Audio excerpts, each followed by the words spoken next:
Uniquement, mon général, est-ce que vous savez que cette question de ramassage de corps relève de la compétence de la police et de la gendarmerie sur ordre du procureur? Est-ce que vous le savez? Bon, moi, je ne savais pas. Vous ne saviez pas? Je sais quand même que la Croix-Rouge, c'est des trucs, quand il y a des calamités ou bien certains trucs, ils sont habilités à secourir les gens. Ça, je connais ça. Je sais que ça va dans les prérogatives de la Croix-Rouge. Mais dire que en faisant ça, j'ai pensé autrement, non. Non, maître. Dans vos cours de droit international et humanitaire, certainement, on vous a dit que lorsqu'il y a mort d'homme, c'est le procureur qui doit ordonner. C'est le procureur qui doit ordonner. Je ne le savais pas. La police et la gendarmerie en présence d'un médecin. Je ne le savais pas. Vous ne le saviez pas? Je ne le savais pas, honnêtement. D'accord. Alors, c'est une responsable de la Croix-Rouge qui vous a appelé. Est-ce que pour vous, les camions militaires étaient appropriés pour recevoir des corps humains qui attendent une autopsie? Maître, il y a un adage qui dit que quand le serpent sort, même si c'est le balai que tu as en main, il faut le taper avec ça. Moi, on m'a demandé un service. Ce qui était à ma possession, elle a demandé ça. Je me suis acquitté. Est-ce que vous savez, voilà, mon général, que les corps ont été chargés comme des fagots de bois, superposés les uns sur les autres? Est-ce que la dignité humaine, est-ce que la dignité humaine a été respectée en le faisant, mon général? C'est regrettable, mais maître, comprenez que j'ai voulu apporter vraiment, c'est-à-dire ma volonté en me demandant ces véhicules, parce que c'est elle qui l'a dit. Je n'ai pas inventé, je n'ai pas décidé de moi-même. J'ai envoyé sans arrière-pensée. Lorsque nous sommes en matière de guerre, supposez qu'il y ait des morts et des blessés, qui s'occupe d'eux, techniquement? S'il y a, en matière de guerre, oui. Ouais, il y a des morts. Il y a un service de santé qui est là, qui s'occupe. Il y a des structures dans d'autres pays qui sont habilitées à faire des trucs comme ça. Voilà. Avec les moyens. Instinctivement, vous Avec avez... les moyens. Voilà. Alors, est-ce qu'il n'y a pas un service de santé dans votre cour là-bas, puisque je rappelle que le ministère de la Défense nationale est dans la même cour que le camp Samori, et c'est le camp Samori qui abrite l'infirmerie ou l'hôpital militaire du camp Samori. Est-ce que vous aviez pensé à ces gens-là, au moins, qui sont spécialisés, les médecins et les infirmiers militaires? Maître, la dame m'a demandé les véhicules. Elle dit qu'il y a des Guinéens qui sont blessés, elle n'a pas les moyens. Ils ont fouillé dans les hôpitaux, il n'y en a pas. Elle me dit, mais est-ce que je peux avoir ça? Quel crime j'ai commis dans ça? D'accord. Alors, est-ce que vous avez su sur quelle partie du camp les camions là étaient garés? Les camions qui contenaient les corps, sur quelle partie du camp Samori ils étaient stationnés? Le train militaire au camp Samori. Quand ils sont venus du stade, ils ont été stationnés au niveau du train militaire. Quand ils sont revenus du stade, quand les camions sont allés embarquer les corps, ils sont venus directement au camp. Où est-ce qu'ils ont été stationnés? Sur quelle partie du camp? Ils ont dit qu'ils sont passés à Ignasdine. J'ai largement expliqué ça ici, maître. C'est pas ça. J'ai compris ça. Oui. J'ai dit au camp. Où exactement ils étaient stationnés, les camions? À quel moment? À quel endroit, Monsieur le Président? Non, à quel moment d'abord? Quand les camions sont revenus 2 fois au camp, à quel moment? Ok, pour la première fois. Maître, Oui. le jour que vous allez appeler les chauffeurs, ils vont largement vous expliquer. Moi, j'ai donné les camions pour satisfaire la demande qui a été faite. J'ai largement expliqué ça ici. Je pense que je n'ai plus de réponse à ces questions. Il n'y a plus de réponse. Ouais. S'il vous plaît, réveillez le monsieur qui dort. Ouais.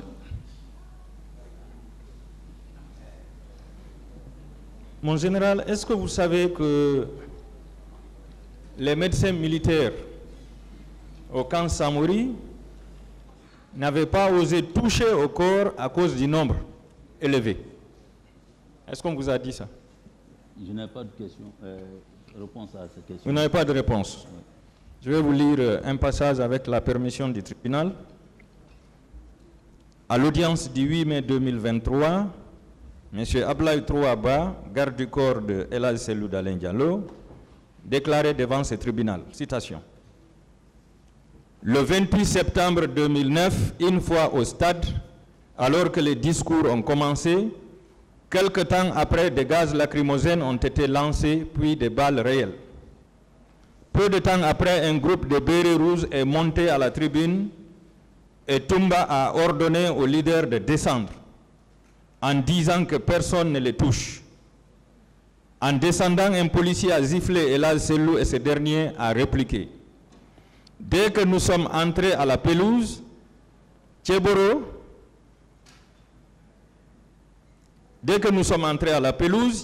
a dit à Elhadji Cellou, « C'est toi ça? Je t'avais dit de ne pas venir. » Immédiatement, ils l'ont frappé, nous autres gardes et enfin Baouri, qui déclarait que c'est un premier ministre, il ne faut pas le frapper. Baouri m'a dit de le porter au dos, ensemble nous l'avons porté. J'ai vu un vieux et une femme victime de coups de couteau. Le béret rouge a léché leur sang. C'est le groupe de Tchéboro qui nous a frappés. Après m'avoir menacé de mort, quelqu'un m'a administré un coup de crosse sur la cuisse et c'est là que nous sommes tombés. Un béret rouge a marché sur le ventre d'Elhadji Cellou et c'est là qu'il a perdu ses côtes. M. Baouri s'est incliné sur Cellou pour le protéger en disant de ne pas le tuer. Il a reçu plusieurs coups sur le dos. C'est comme ça que nous avons évolué jusqu'à la sortie. M. Baouri a demandé une pick-up pour l'amener à l'hôpital. J'ai été surpris de voir Tchéboro prendre le volant. En cours de route, Tchéboro a dit à quelqu'un au téléphone que c'était fini pour Elhadji Cellou et à Baouri de lui dire « Je vous ai dit de ne pas le toucher, c'est un ancien Premier ministre. » Tchéboro a rétorqué que si Baouri ajoutait un seul mot, il allait loger une balle dans sa bouche. Arrivé à la clinique Ambroise Paré, les médecins nous ont chassés pour ne pas que les militaires viennent les attaquer avec la grenade. De là, nous avons évolué jusqu'à l'hôpital du camp Almami Samori Touré. Une fois à la devanture de l'hôpital, j'ai vu des officiers rentrer. Un camion est rentré dans la cour. J'ai observé qu'il était plein de corps et j'ai vu des mains des gens qui étaient vivants. Quand les médecins se sont apprêtés pour venir chercher les blessés, tous se sont retournés et n'ont pas osé s'approcher des corps. C'est après que Baouri et Cellou sont sortis. Après, ils ont mis la bâche sur le camion en plombant tout. Le camion a fait marche arrière et est ressorti. Mon général, on ne vous a pas remonté cette information? J'ai écouté tout ça ici. Cette fois-ci, je m'adresse aux journalistes que vous êtes, parce que vous recevez pas mal d'informations, et votre présence ici, c'est pour aider à la manifestation de la vérité. Dire au tribunal ce que vous avez vu de vos propres yeux, et ce que vous avez entendu. Relativement à ces disparus-là et à ces fosses communes dont on parle, vous dites avoir reçu un appel et celui qui était au bout de fil vous a dit qu'on est en train d'enterrer les gens, n'est-ce pas? Oui. Ça, c'est des semaines après ou bien c'est juste... Le même soir. Le même soir? Même soir. D'accord. Il vous a indiqué là où on était en train d'ensevelir... La même nuit.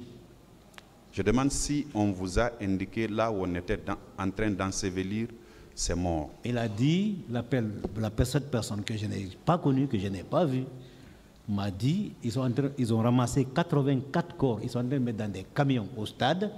Il me rappelle 1 heure et un peu plus après pour me dire qu'ils sont en train de les enterrer à cause derrière les rails, au cimetière vers le camp Samor, vers le camp Alpha Yaya, avec l'aide des phares de véhicules. 84 corps. Ah, non, ça, il ne m'a pas dit 84 corps là-bas. Il m'a dit seulement 84 corps au stade. Très bien. Ils sont en train de ramasser 84, ils ont ramassé 84 corps. À part de cette information, est-ce que vous aviez eu une information relativement à des fosses communes du côté de Faban ou bien de Bessia? On vous en a parlé? Non, on ne m'a pas dit. Je n'ai jamais entendu parler. C'est le seul endroit où on m'a indiqué. Et c'est le même soir, le 28 septembre.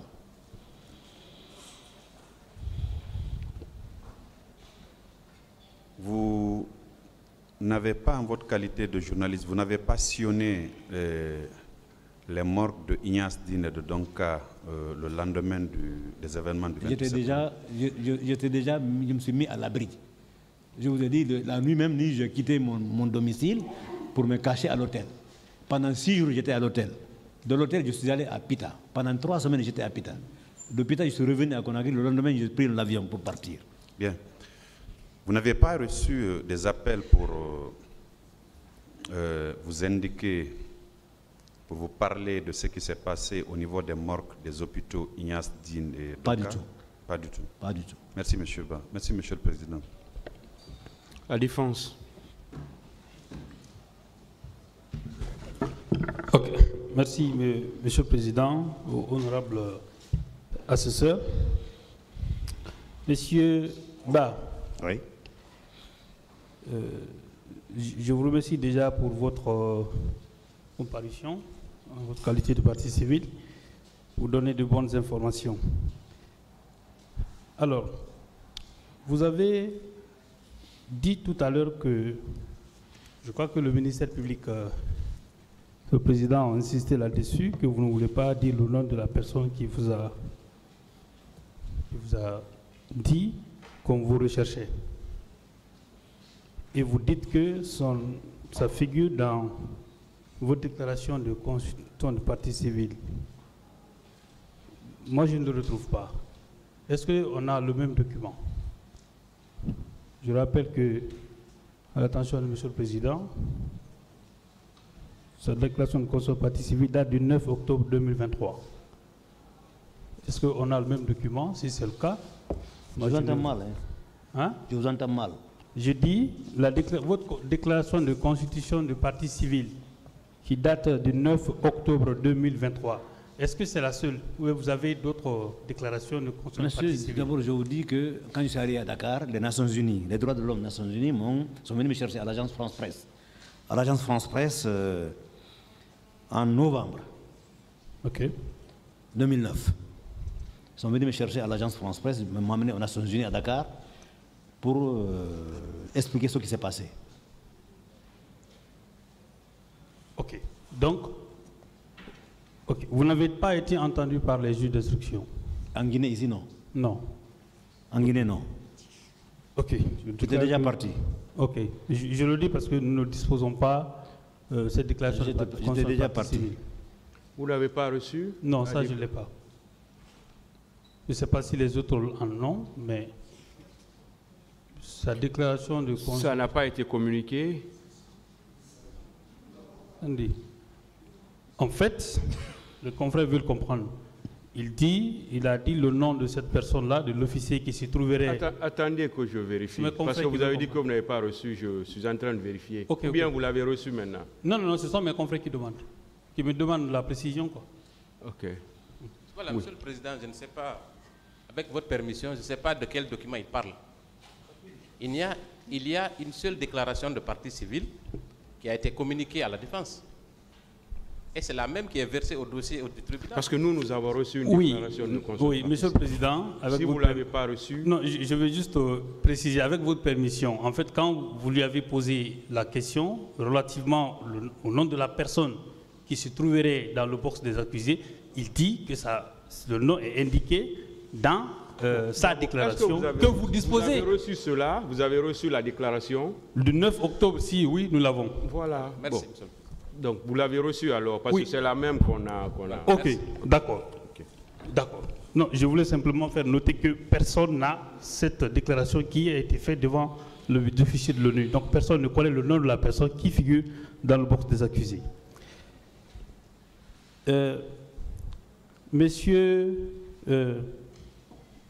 Ba, oui. En votre qualité de journaliste, est-ce que les informations que vous avez reçues selon lesquelles vous êtes recherché et des informations selon lesquelles les corps seraient en train d'être ramassés au stade et enterrés vers le camp Alpha Yaya, est-ce que vous avez relayé ces informations-là dans la presse? Oui. Là, je m'adresse aux journalistes. Oui, selon des sources. En disant selon des sources. Ok. Selon des sources. Mais que moi, je t'ai recherché, je ne l'ai pas dit sur les médias.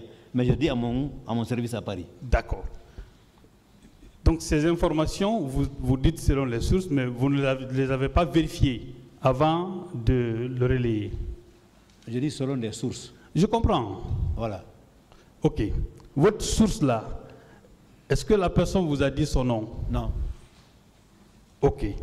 Donc, en votre qualité de journaliste, est-ce qu'il est permis, effectivement, de relayer des informations, même en disant selon les sources, sans pour autant que vous-même identifiez cette source-là? Effectivement, vous identifiez la personne qui vous a donné l'information. Monsieur, quand on dit selon les sources, ça passe. Oui, je comprends. Moi, c'est juste une curiosité. Hein? C'est juste une curiosité. Est-ce que n'importe quelle personne peut vous appeler pour vous donner des informations? Sans que vous-même vous le vérifiez, la personne, et que vous relayez. On le vérifie aussi. Il y a des choses qu'on peut vérifier. Ok. Et ça, vous l'avez vérifié? Et la personne m'a appelé, je l'ai rappelé 2 fois. Ok. Voilà. Auprès de la personne? Comment? Vous avez vérifié auprès de la personne? Oui. Et vous ne vous êtes pas rendu sur le terrain? Non, je ne pouvais pas aller. Non, je comprends. Je ne pouvais pas aller. Oh, je comprends, je comprends. D'accord.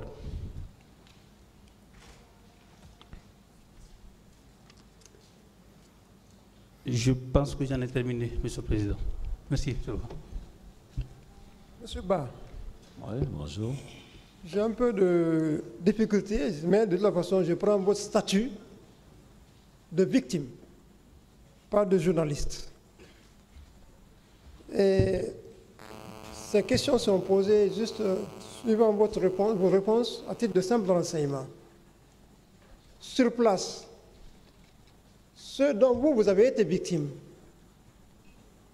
c'est des agents que vous n'avez pas identifiés, n'est-ce pas? Non. Vous n'avez pas identifié. Comment?